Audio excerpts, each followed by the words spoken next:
Now we're going to continue to learn how to move our leg independent of our pelvis and spine. So when we walk or run, one movement that happens is bending our knee.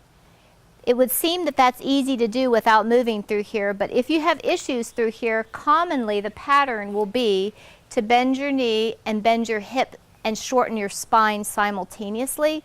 We want to, again, think about our sacrum just being heavy, kind of dropping out of the spine, not tilting this way, just being stable as we begin to bend our knee.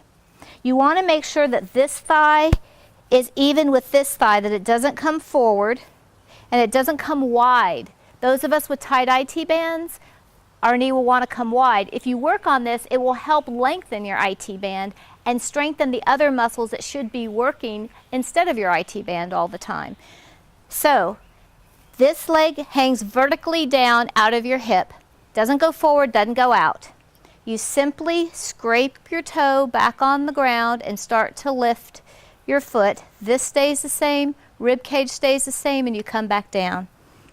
So thighs stay equal, just kick your foot back. So if it's challenging, you need to do a lot of repetitions of these. If it's not that challenging, you can move on to the next piece, which is bending your knee. Once it's bent, you can push back into a wall or into outer space, but make sure you don't lose it in your spine. Keep this stable and really feel your glute work, feel your hamstrings work, and then come back down.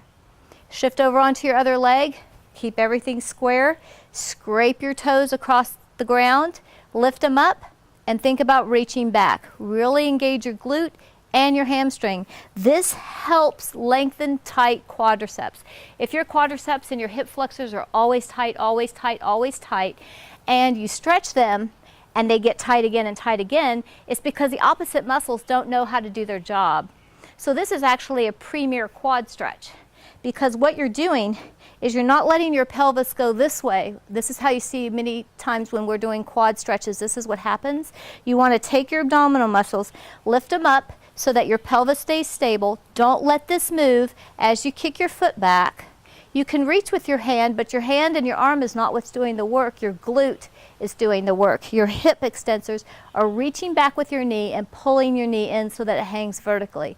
And then you hold and you hold and you hold. This is really good to hold for a period of time, like at least 15 seconds, if not a whole minute. Research has shown with stretching that you get about the maximum amount of stretch for time investment after about a minute.